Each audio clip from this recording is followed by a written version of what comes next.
Hi, I'm Reverend Paula Skiles with Unity Church of San Marcos, and we welcome everyone on this Father's Day to our service.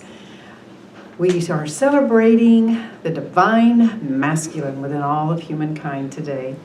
We're offering appreciation to our fathers with this message, and many of us consider, as Jesus did, Spirit to be a father of our souls. And in many ways, this service is about the relationship we have with our male members of humankind as fathers. For one of the gifts of their nature is making things happen. And with Spirit fathering in our lives, sometimes extraordinary and inexplicable events happen. There was a devout preacher who lost his favorite Bible when he was at a spiritual retreat in the mountains. He was devastated and began to lose his faith. Anybody ever lost their faith over something? Yeah. But 3 weeks later, a dog walked up to him carrying his Bible, his treasured, precious Bible in his mouth. He took the precious book out of the dog's mouth and looked heavenward and said, "It's a miracle!" And the dog says, "Not really. The hardest part was carrying it all the way here." He said, "You had your name and address in the front cover." So All the Way is the title to this message, and it's about miracles, right? So miracle, what is a miracle? All right, let's do the definition first. It's a surprising and welcome event that is not explicable by natural or scientific, if you will, laws, and is therefore attributed to a work of divine agency. Usually, it's a highly improbable and extraordinary event or development that brings very welcome consequences, right? Okay. So, have any of you with us today ever experienced a miracle? Okay. That's not sounding as if you personally experienced one. So, is it me, or do you see that miraculous events seem rare? Do they seem rare to you? Okay. If you do hear reports of miracles, are you skeptical? Yes. Okay. All right, so how about these? Miracles? You tell me. In 2008, Bill Clark was driving through Connecticut with his beloved Airedale Terrier, Max, when his convertible was struck by another car. And in the confusion and in the crash, Max jumped out of the car and ran off into the woods. Well, Clark, who lives 45 miles from where this accident occurred, spent 3 weeks frantically looking for his dog, just like a father would for his child, right? And then one day he came home and Max is sitting in the front yard. He took him to the vet and the vet said that the dog had lost 11 pounds. Well, Clark said, "I lost 7. So, miracle? How about this? Would you jump out of a plane? And if you did, what are the chances you'd survive with a faulty parachute? All right, Larice Butler in March of 2010 escaped a free fall of 3,000 feet with only a broken leg, a fractured pelvis, and a concussion. As Butler plummeted, the chute's ropes twisted around her. And she later told reporters she had prayed, "Please, God, save me. I have a son." But could recall nothing more until she woke up in the hospital surrounded by her amazed and grateful family. Okay?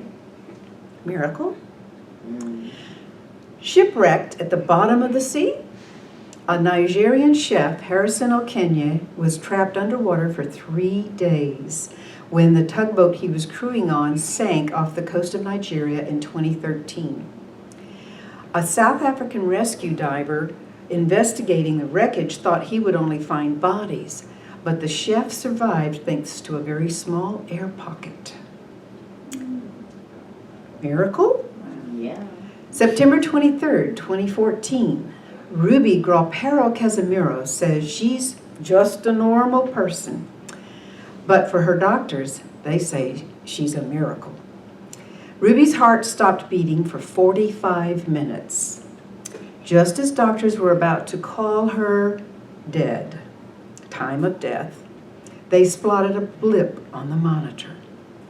And she said, "I was dead. My husband tells me you were gray. Your lips were cold as ice and you were dead. You had no color in your lips." She said it felt like she'd fallen asleep. She stopped breathing. During that time, she said that she felt herself floating along a tunnel. And I remember seeing a spiritual being who I believe was my dad. And he was surrounded by other beings and light. But there was a force that stopped her, and she knew she couldn't go any further. And her heart started beating again on its own, even though doctors hadn't touched her for quite a while. And a spokesperson said that she woke up without any brain damage or broken ribs from the chest compressions or even burns from the 4 or 5 times the doctors had tried to shock her heart back to life. All right. Miracle? How about a call from beyond? In March of 2015, Utah rescuers heard an adult yelling, "Help me," from inside a car that had crashed into the icy Spanish Fork River. When they raced to answer the call, they found 18-month-old Lily suspended upside down above the freezing water in her car seat. She would not have survived much longer. She was not the one who called because she couldn't hardly even talk, and she was unconscious. Lily had been hanging there for more than 14 hours. Wow. If it hadn't been for the mysterious voice calling for help. You tell me, miracles? Yeah. If not, do you believe in miracles? Right. Okay, yes. So one of the best progenitors of miracles I know of was Jesus. And then for him, they were natural activities, right? Weren't they? Do you think that, I mean, in reading the Bible and different things, wouldn't you say for Jesus these were natural activities? Okay. Have you ever thought about taking him seriously when he said, "These things and greater you shall do"? Mm-hmm. Have you? Have you ever thought about taking him seriously about that? Okay. So can you imagine how your life would be if you did take him seriously? What if miracles were a natural activity of your life? What would your life be like? And what do you think he meant by those words? Was it about miracles? His mission, was it about miracles? All right. What do you feel is the spiritual value of miracles for your lives? What is that? What would be the spiritual value of that? It makes us practice our faith, like to ask for something in faith and to pray. Makes us practice our faith, asking in faith and praying. Okay, there you go. There's part. A force out there that we don't understand or know about. It's a force we really don't understand and know about, and letting it be a part of our existence, right? Okay? Okay. All right. Anyone else? I remember when I was going around I can't remember whether it was an off-ramp. It went so quickly, off-ramp or, and I was going around there and somebody was coming up towards me. There shouldn't have been, it was only one way. And they were coming this way. And we just went by like this and our eyes were open and we missed each other. That was a miracle. That was a miracle. So you've had a miracle happen in your life recently, yeah. Well, think on this. In the Gospels, miracles did not replace the kingdom of heaven, which was Jesus' mission and that he came and announced, right? They didn't replace it. And neither did he miraculously bring the kingdom of heaven on earth here, did he? Right? No. You ever wonder why he didn't? I mean, Jesus, miracles were common for him. He was always doing stuff. Why not just bring the kingdom of heaven to here? Heaven on earth, right? Why didn't he? Okay. So even saying this, miracles are an essential component of our spiritual lives. We aren't told about any marriages or children that Jesus may have had, okay? However, he fathered and continues to father in many of our lives a spiritual reality of heaven on earth consciousness, right? And having that be a part of our reality.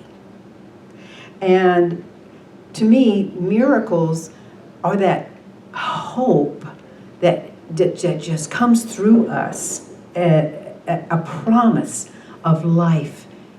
And it's also, it's connecting to that sense of what heaven on earth is when we experience miracles, isn't it?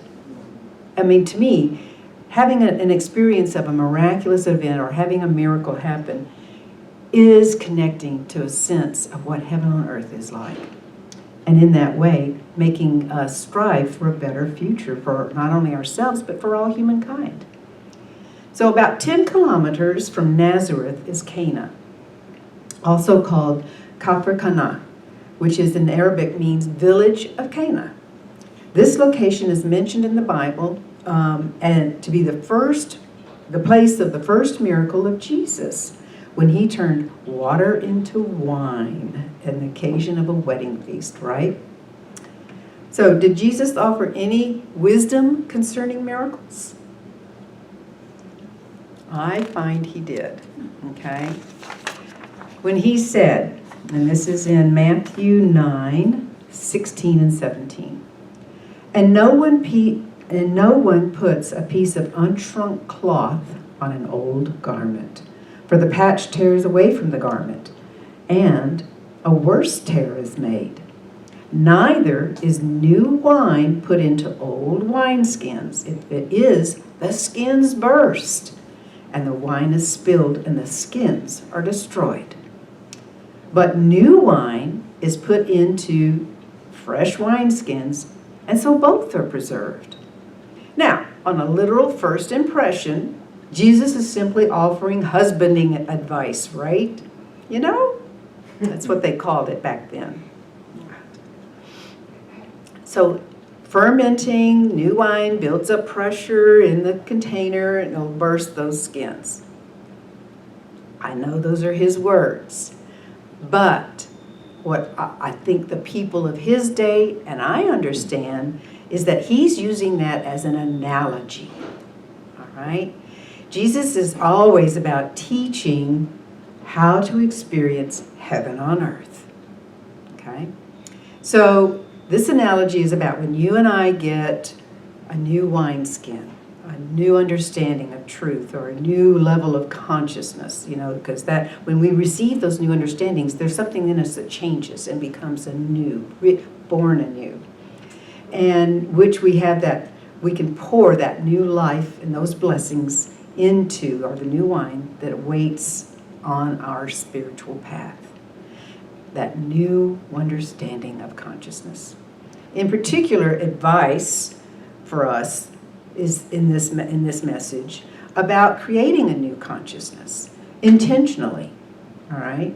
And he's saying that this is an allowance, if you will, recognizing that in order to preserve that new understanding, you can't put it in your old framework, into your old belief patterns, into all the old stuff. You've got to set that aside, essentially, and create something new, build something new. And as you and I expand on this spiritual identity of that DNA within us, you know, then it fills out our consciousness. It expands and changes happen in you and I and around us that seem miraculous. While not everyone will agree regarding the causes of miraculous experiences and events, perhaps you may agree that they do not happen as often as they seem to for Jesus, right? Okay. Why do you think this is the case? Why? Lack of faith, lack of understanding, whatever. Okay, so here's the thought. Someone once said, You're never too old to climb a hill, set a new goal, or dream a new dream. I believe that to be true. How about you? Do you think you're never too old for that? I'll agree with that. I'll agree with that. Okay. All right. So one of the things contained in that old wineskin that I have that occasionally stops me from going forth with a mighty faith to accomplish my miracles is little things talked about in this anonymously written poem I came across. Let me share this with you. I am your constant companion. I am your greatest asset or heaviest burden. I will push you up to success or down to disappointment. I am at your command. Half the things you do might just as well be turned over to me, for I can do them quickly, correctly, and profitably. I am easily managed. Just be firm with me. Those who are great, I made them great. Those who are failures, I have made failures. I am not a machine, though I work with the precision of a machine and the intelligence of a person. You can run me for profit, or you can run me for ruin. Show me how you want it done. Educate me, train me, lead me, reward me, and I will then do it automatically. I am your servant. Who am I? Any guesses? Habit. Habits. I am a habit. Yes. Mac Anderson and John J. Murphy from Habits Die Hard said, habits are the things we think and do without thinking. They are a kind of shortcut in our brains and psyches that, once established, allow us or restrict us to a particular course of action. Who can name some habits? Spending, all right.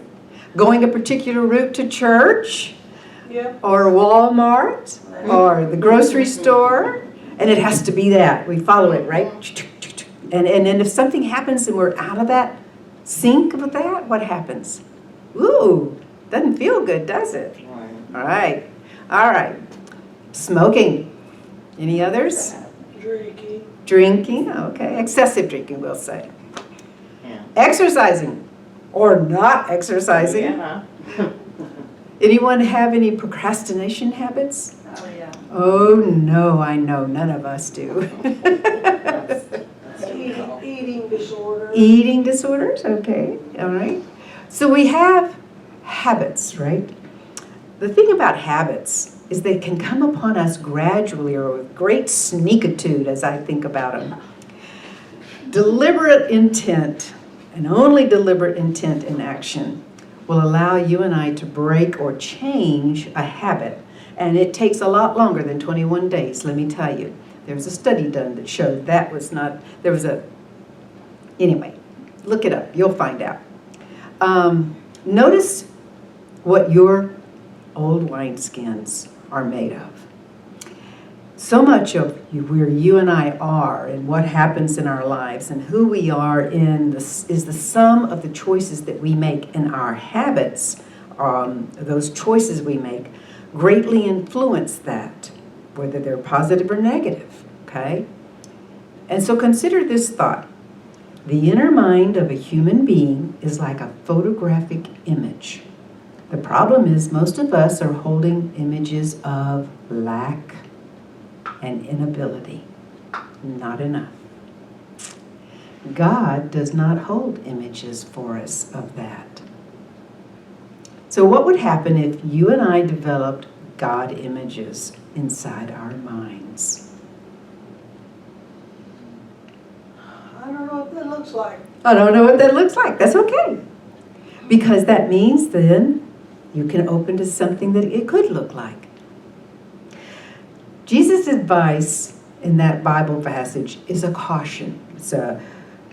As you and I are growing and evolving, it is necessary for us to put our new beliefs, to change our beliefs, and to develop new habits so that we will have a new wineskin and not to try to stuff all that new stuff into the old consciousness. Because what happens is if we don't really change our beliefs and our habits and our attitudes, that old consciousness, those old wineskins, what did Jesus say they do? They burst, right? Imagine what that's pretty graphic, right? But Jesus he was just blunt like that. Like, hey, your life is going to be like poured out on the ground and wasted. Oh my gosh. Wow. Okay. So another message in this passage I hear is that, as I see it, is that until you and I are willing to let go of old hurts and old ideas from the past, we'll be unable to move forward with that sense of freedom, all right, that is a part of having a truly deeply connected reality of spirit and that heaven on earth experience. So we cannot put new wine, new truth, into that old consciousness. There has to be a shift, if you will, into a different way of thinking and believing, and therefore different habits. All right, are you and I really capable? This is something I ask you right now. Are you and I really capable of being a channel of that same spirit of love that was in Christ Jesus? Are we? He said we were. He believed in us. Can you and I believe in ourselves enough to possibly make those shifts? I don't know. I think that love and forgiveness, that wineskin that contains the possibility for miracles, right? Jesus said so with every message. And I'm inclined to take him at his word. I don't know about you, but I am. So when you and I go all the way, when we believe in that more than we believe in the world of effects, okay, I believe we can unleash a power that will transform you and me and also the world. Allow me to leave you with a final thought.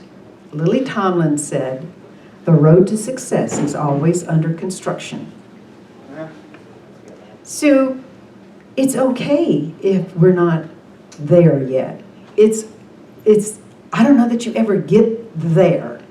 I don't know that Jesus ever got there. Yeah, I what think is there? wherever there What is. does that mean? Seriously.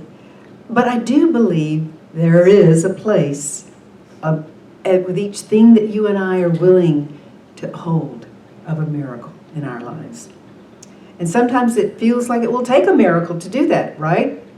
Yeah. All right. But you're right.